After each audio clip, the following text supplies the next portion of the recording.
You treat everyone equal. So there are two types of prospects you're going to be dealing with. You have the motivated sellers and you have the qualified buyers.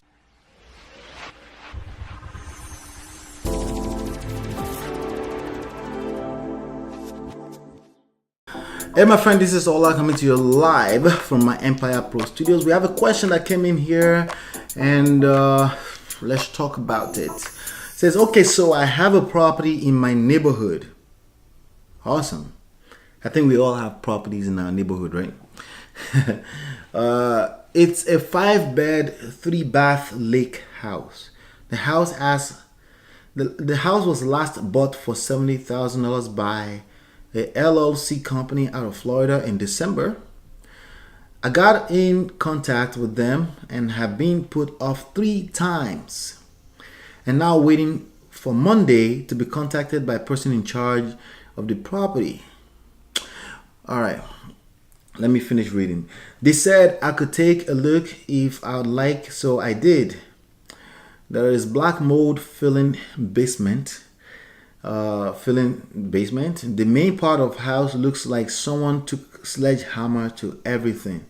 Oh wow.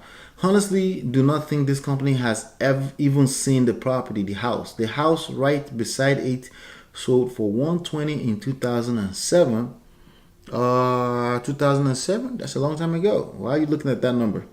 I believe houses in neighborhood beside it sold for $300,000 plus. Okay. What should I approach this property manager and say? I've never done a deal. This is first hit I have got. Any recommendations? Awesome. Let's talk about it. So I'm going to take each line and dissect it. And then, hopefully you can get some stuff out of this. Okay. So very interesting. So again, it's 5-bedroom, 3-bathroom lake house. All of that really doesn't matter to us. The house was last, it matters to you if you're looking at comps, just so you know. You need to know what the 5 bedrooms, don't compare a 5-bedroom to a 3-bedroom, don't compare a 2-bedroom to a 6-bedroom. That's not going to work, because bedrooms and bathrooms and kitchen, bedrooms and number of bedrooms and bathrooms are significant factors that determines the worth of a property. So you want to make sure you're comparing oranges to oranges and apples to apples always. The house was last bought for $70,000 by LLC company out of Florida in December. If it's last December, and we're in right now as I'm doing this video, we're in October. No, what month are we? We're in August. Okay, we're in August, right? And that's basically about 8 months ago. Typically, when you're looking at comparables, you want to look at stuff within the last 6 months within 1 mile radius. That's the numbers I like to look at, because that tells me what's going on with the value of the property. Anything beyond that should only be looked at if there are no other available comps, and I'll be very careful at looking at that as well too. All right, so he goes, I got in contact with them and I've been put off 3 times and now waiting for Monday to be contacted by person in charge of property.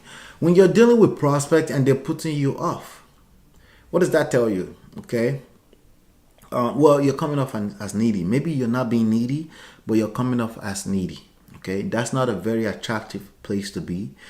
And if you're the one pounding people's phone and then they're putting you off, there are multiple reasons why you could be doing that. Number one, you have time because you don't have enough leads in your pipeline.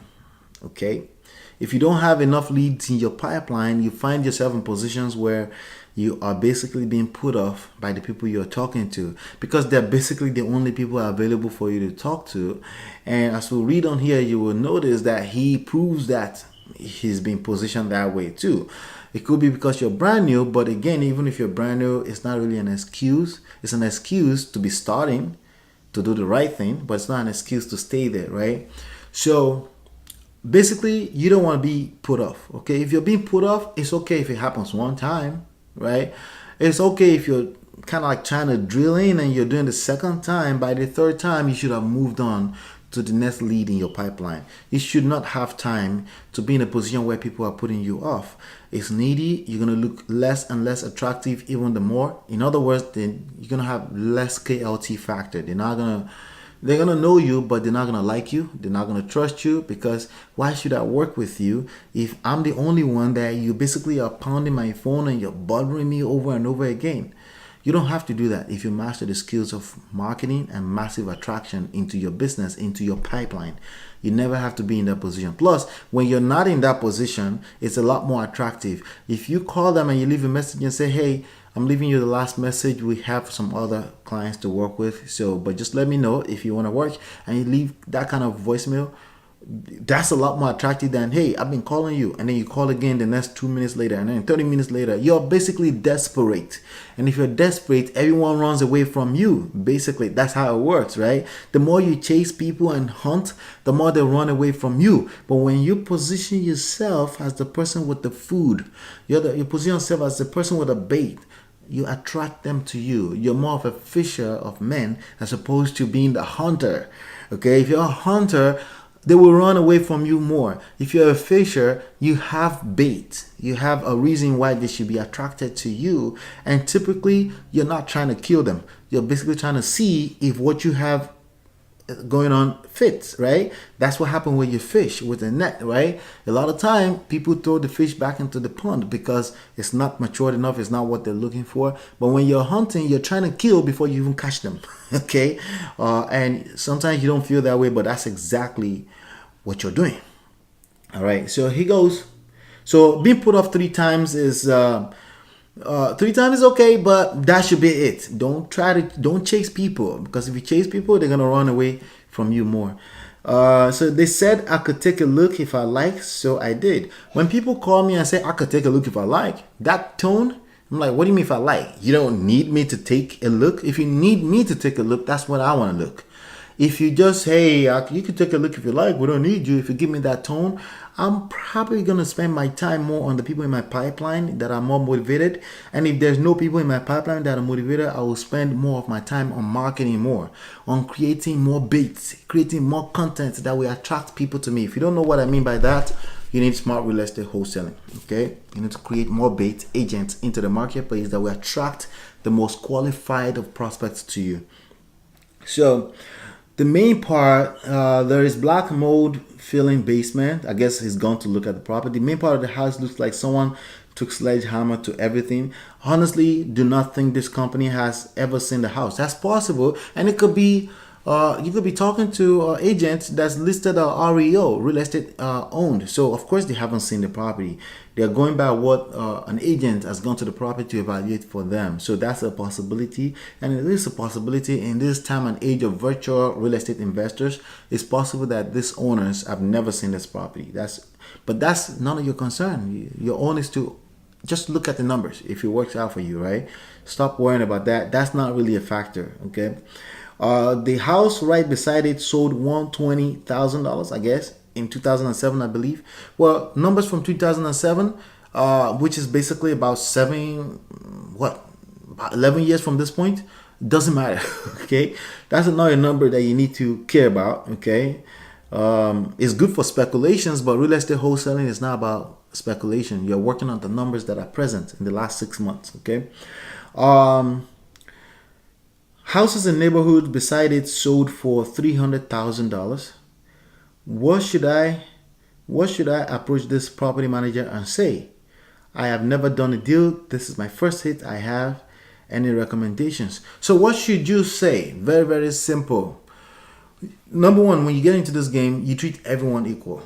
So there are 2 types of prospects you're going to be dealing with. You have the motivated sellers and you have the qualified buyers, right? Quote unquote qualified. Some of them call themselves cash buyers, even though they're still searching for the right hard money lender to use, right? The truth of the matter is that you never want to put anyone on any kind of pedestal. You want to treat everybody equally with respect and just stick to your numbers. With respect, be nice, stick to your numbers. Let your numbers do all the talking. Okay, this is the numbers. This is what we're working with. This is why we need 35%. And it's okay to be honest with your sellers. This is why we need 35%. There's holding costs, there's cost of insurance, taxes, there's cost of repair of the property, of course, and there's going to be surprises when you're doing a rehab deal. And they know these things, okay? And all you have to do is just remind them, right? And be honest, be nice, and treat everyone equal. It doesn't matter if it's a property manager, it doesn't matter if it's a corporate bank manager, director, or anything. You're dealing with them all equally. It doesn't matter if someone is extensively broke and they're begging you. Treat everything equally. There's nothing special that you need to tell them. From what I'm looking at, you don't have a strong number to determine what the value of the property is. They're offering for $70,000. You need to find out what the after repair value today, based on the comparables in the last 6 months. You need to find out what that number is. You need to do your estimate of repair, okay? But before I go spend my time calling contractors to come over to the property, I'm gonna give them a contingent type of offer. I'm gonna say, hey, listen, this property is worth $100,000 after repair value. My maximum offer is $55,000. With contingency of that repair cannot be more than $10,000, my repair estimate. And if they say no to that, they're not motivated. You keep it moving to your next people on your pipeline. You need to work on building a pipeline. That's the most important thing about this business. Work on building your pipeline so you can stick through to the process.